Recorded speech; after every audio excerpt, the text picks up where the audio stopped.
निर्जला एकादशी व्रत की आप सभी भक्तजनों को हार्दिक शुभकामनाएं। आपके प्रश्न आ रहे हैं कि गर्भवती महिला को इस व्रत को कैसे करना चाहिए, बाल धोने के नियम, कब हमें जल पीना चाहिए, पूजा के नियम, कौन सी गलती हमें नहीं करनी है। ध्यान से सुनिएगा, अंत तक बने रहिएगा।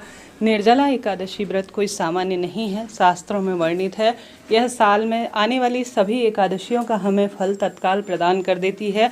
भले ही आपने कभी भी एकादशी का व्रत नहीं किया हो, मात्र एक निर्जला एकादशी का व्रत करने से आप जीवन में सब सुखों की अनुभूति कर सकते हैं। शारीरिक, मानसिक, आर्थिक कष्ट मुक्त हो जाएगा आपका जीवन और जो चाहेंगे आप प्राप्त कर लेंगे। निर्जला एकादशी व्रत जैसा शास्त्रों में वर्णित है, उसकी चमत्कार भी अद्भुत है। आध्यात्मिक मार्ग को प्रशस्त करने के लिए सबसे सुंदर व्रत निर्जला एकादशी का ही कहा गया है। इस बार दुविधा की स्थिति है, ऐसे में शास्त्रों में जो वर्णित है, पंचांग में वर्णित है, वह यही है कि गृहस्थ जन 6 जून को यह व्रत करेंगे और 7 जून को इस व्रत का पारण किया जाएगा। इससे पहले निर्जला एकादशी कब है, इसका वीडियो आ चुका है, आप जरूर से और अधिक विस्तृत से देख सकते हैं। मैंने स्क्रीन पर हालांकि सभी चीज़ें आपकी सुविधा के लिए दी है ताकि आपको कोई भी परेशानी ना हो। यह व्रत थोड़ा सा कठिन है क्योंकि इस समय जो है गर्मी भीषण है, हमें पल पल जल की आवश्यकता है, परंतु घबराइए नहीं, बिल्कुल चिंता नहीं। इस व्रत को आप 4-5 तरीके से कर सकते हैं। नारद पुराण में और साथ ही विष्णु पुराण में इसका वर्णन मिलता है कि इस व्रत को सरलतम तरीके से भी भक्त कर लेता है तो निश्चित रूप से परम तत्व की अनुभूति उसे हो जाती है। सबसे पहले गर्भवती महिलाओं की बात कर लेते हैं। गर्भवती महिला को साधारण सरल तरीके से फलाहार कर व्रत करना चाहिए। ऐसा शास्त्रों में वर्णित है कि आप एक जो है भगवान के समान ही परम तत्व अपने जीव को, अंश को अपने जो है पेट में पाले हुए हैं। ऐसी स्थिति में निर्जल व्रत तो गर्भवती महिला किसी भी स्वरूप में करेगी ही नहीं, उसे फलाहार लेकर व्रत करना चाहिए। हालांकि व्रत आप कर सकते हैं, परंतु फलाहारी व्रत और जलाहारी व्रत आप करते हैं तो ज़्यादा आपको फल मिलता है। इस चीज़ को आप ध्यान में रखिएगा। अब इस व्रत को किन किन तरीक़ों से किया जाता है, तो गर्भवती महिला तो बिल्कुल भी निर्जल व्रत ना करें।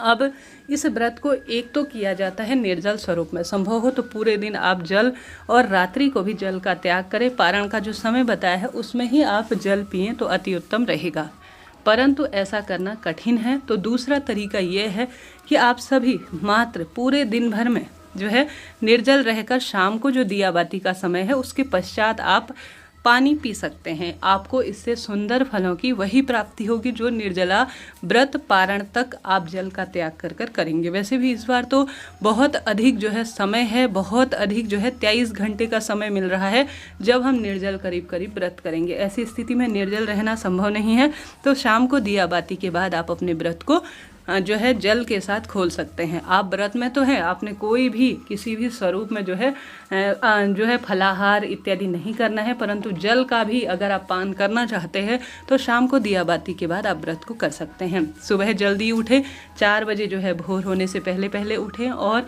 उससे पहले ही आप जो है पानी अच्छी तरह से पी लीजिएगा ताकि आपके शरीर में दिन भर कोई भी पानी की मात्रा का जो है आपको एहसास ना हो। तो आप जल्दी उठें 4 बजे से पहले और अच्छी तरह से पानी का सेवन कर लीजिए। फलाहार वगैरह भी कर सकते हैं, कोई दिक्कत नहीं। बस अन्न को आपको 10वीं तिथि पर ही खाना है, उसके अलावा अन्न को आपको ग्रहण नहीं करना है। यह व्रत नहीं, एक तरह से तपस्या है, एक तरह से महाव्रत इसे कहा जाता है। तो इस चीज़ को आप नोट करते हुए चलिएगा। तो आप जल्दी उठें, घर के दरवाजे पर जल का छिड़काव कर दीपक लगाएं। तुलसी में दीपक लगाकर आप अच्छी तरह से स्नान इत्यादि से निवृत्त होकर गंगा जल मिश्रित जल से स्नान करें, सूर्य भगवान को जल चढ़ाएं और विधि विधान से घर पर विशेष पोछा इत्यादि नहीं लगाना है। एक दिन पहले ही आपको पोछा वगैरह लगाना है, सिर्फ उस दिन घर पर सामान्य झाड़ू इत्यादि लगे। इस बात का ध्यान रखें क्योंकि एकादशी व्रत में यह नियम होता है कि भूल से भी किसी पेड़ की पत्ती ना टूटे, कोई गलती से भी हमसे जो है जीव जंतु भूल से भी ना मरे, इस चीज़ का ध्यान रखना है। तो झाड़ू पोछा बहुत डीपली आप क्लीन करते हैं तो बहुत अधिक इससे जो है जीव जंतु जो सूक्ष्म होते हैं तो व्रत आपका खंडित होने का भय लगा रहता है। तो चीज़ों को आप छोटी सी है नोट करिए। एकादशी के दिन साबुन नहीं लगाना है, इस चीज़ को आप ध्यान धरिएगा क्योंकि साबुन शैम्पू में मिलावट है, आपका व्रत खंडित हो सकता है। 1 दिन 2 दिन पहले ही आप साबुन शैम्पू से अच्छी तरह अपने बालों को धोएं। सिर्फ एकादशी के दिन आप साफ सुथरे जो है पानी से अपने बालों को साफ कर लीजिएगा। बाल धोने में कोई बुराई नहीं है, बस साबुन शैम्पू का प्रयोग नहीं करना है, इस चीज़ को भी आप ध्यान रखिएगा। 10वीं तिथि में आपको सामान्य भोजन करना है। यह नहीं कि प्याज लहसुन भारी गरिष्ठ भोजन कर लें, ऐसा नहीं। दशमी तिथि में अगर आप जो भोजन कर रहे हैं, नहाए खाए जिसे कहा जाता है, वह बिल्कुल सात्विक होना चाहिए। सामान्य दाल चावल रोटी सब्जी जो भी आप दशमी तिथि पर खाते हैं, आपके यहाँ नियम है, उस अनुसार आप कार्य करें। और एकादशी की सुबह जो है आप व्रत का संकल्प लीजिएगा। आपको तुलसी पत्र एकादशी तिथि शुरू होने से पहले पहले तोड़कर अपने घर में फ्रीज वगैरह में रख लेना है।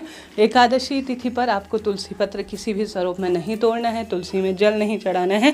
इस चीज़ को भी आप नोट करिएगा। अगर आपसे निर्जल व्रत नहीं रखा जाता है तो बिल्कुल चिंता टेंशन की बात नहीं। जैसे आप निर्जला एकादशी तो भारी बड़ी एकादशी है देखिए, परंतु एकादशी का व्रत सामान्य तरीके से भी किया जाता है।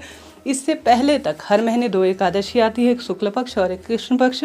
उसी स्वरूप में आप व्रत कर सकते हैं। फलाहार भी कर सकते हैं, इस व्रत को जल के साथ भी व्रत कर सकते हैं। यथाशक्ति तथा भक्ति, जिस स्वरूप में आपके शरीर में शक्ति है उस स्वरूप में आप व्रत करें। यह नहीं कि आप अपने आप को परेशान कर कर तंग कर कर आप अपने व्रत को कर रहे हैं और फिर दूसरे दिन हॉस्पिटलाइज्ड हैं, घर पर आपको परेशानी हो रही है, घबराहट बीपी की समस्या, पानी की कमी शरीर पर हो रही है, ऑफिस जाते हैं और हर स्वरूप में कार्य गृहस्थ जीवन की जो है बात है, आप चिड़चिड़े हो जाते हैं, मन विचलित घबराहट की स्थिति होती है। नहीं, ऐसा नहीं। आप इस व्रत को निर्जल न रहकर जितना संभव हो, व्रत तो हर एक व्यक्ति को करना है। जो समझदार जानकार व्यक्ति है, जो प्रभु की सामान्य आरती करते हैं, उन्हें भी निर्जला एकादशी का व्रत भले ही फलाहार करें या जलाहार करें, परंतु व्रत आपको रात्रि और दिन करना है।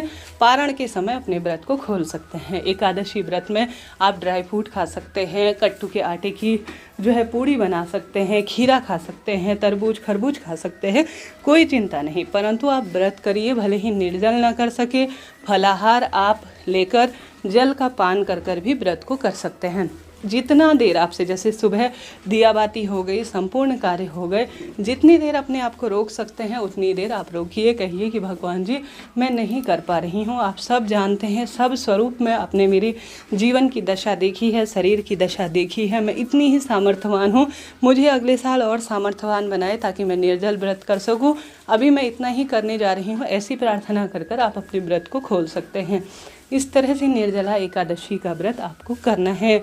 आपका जो फल अन्य व्यक्तियों को मिलेगा, भले ही थोड़ा सा निर्जल व्रत करने वालों से कम मिले, परंतु आपको उसका फल बहुत सुंदर मिलने वाला है, यकीन मानिए।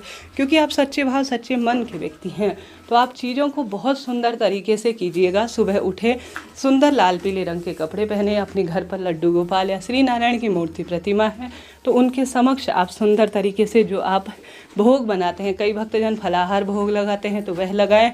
चंदन की सेवा, तुलसी की लकड़ी को घिसकर प्रभु को सुंदर रूप में आप श्रृंगारित करें, स्वयं मस्तक पर चंदन लगाएं, तुलसी की माला पहने और जो है आप सभी को शंख में कच्चा दूध तुलसी पत्र रखकर श्री नारायण के विग्रह स्वरूप को स्नान कराना है। तत्पश्चात आप सभी को सुंदर भाव करके उनके समक्ष संभव हो तो पूरा दिन और रात्रि दीपक लगाएं अखंड। बहुत शुभ इसके परिणाम मिलते हैं। दाहिने हाथ में अक्षत और पुष्प लेकर भगवान जी के समक्ष, अक्षत नहीं, मैं भूल कर रही हूँ, मुझे माफ़ करें, अक्षत का प्रयोग इस दिन नहीं होगा। आपको तिल का प्रयोग करना है, सफ़ेद गेहूं का प्रयोग करना है, परंतु किसी भी स्वरूप में आप इस चीज़ को नोट करते हुए चलिएगा कि आपको किसी भी तरह से जो है इनका प्रयोग नहीं करना। सिर्फ गेहूं और तिल का प्रयोग करें। पूजा में, श्री नारायण की पूजा में चावल को स्पर्श करना सही नहीं माना जाता है। एकादशी के दिन घर में व्रत करें या ना करें, आपको एकादशी पर चावल घर में नहीं बनाने हैं। बच्चों को इस बात को बनाना है कि सनातन धर्म में यह लिखा गया है, हमें आज के दिन चावल का परित्याग करना है। साइंटिफिक तौर पर भी देखा जाए तो रो घर में चावल खाना सही नहीं माना जाता है। यह स्वास्थ्य के लिए उतना श्रेष्ठ और उत्तम नहीं है। एक दिन आप छोड़ देंगे तो कुछ भी नहीं बिगड़ेगा। एकादशी के दिन आप चावल छोड़े, पूजा में भी आप काम में ना लें, इस चीज़ को भी आप छोड़िएगा। तो भगवान को सुंदर पीले फूलों से श्रृंगार कीजिएगा और अच्छे भाव अच्छे मन से एकादशी व्रत की कथा सुने, श्री विष्णु सहस्त्र नाम का पाठ करें, श्री नारायण के 108 नामों का जाप करें। गलत संगत, गलत आदत, झूठ, छल कपट ना तो सुने, ना बोले, ना संगत में रहें। ध्यान भजन करें, अपने घर पर भजन कराएं, सुंदर भाव सच्चे मन से अच्छी संगत करें, अच्छे लोगों के साथ रहें, भगवान जी को देखें, एकटक उनसे बात कहें, अपनी खुशी अपना मन सब उनसे कहें। फिर देखिए कैसा चमत्कार होता है। पूरा दिन इस तरह से आप निकाल सकते हैं। तो इस तरह से आपको पूजा करनी है। शाम को अपने घर की रसोई हुई तुलसी और पीपल वृक्ष की जड़ में दीपदान करें। एकादशी व्रत आपका सफल हो जाएगा। इस व्रत को आप एक बार करके देखिए, भगवान स्वयं ही इस व्रत को पूर्ण करेंगे। राधे राधे।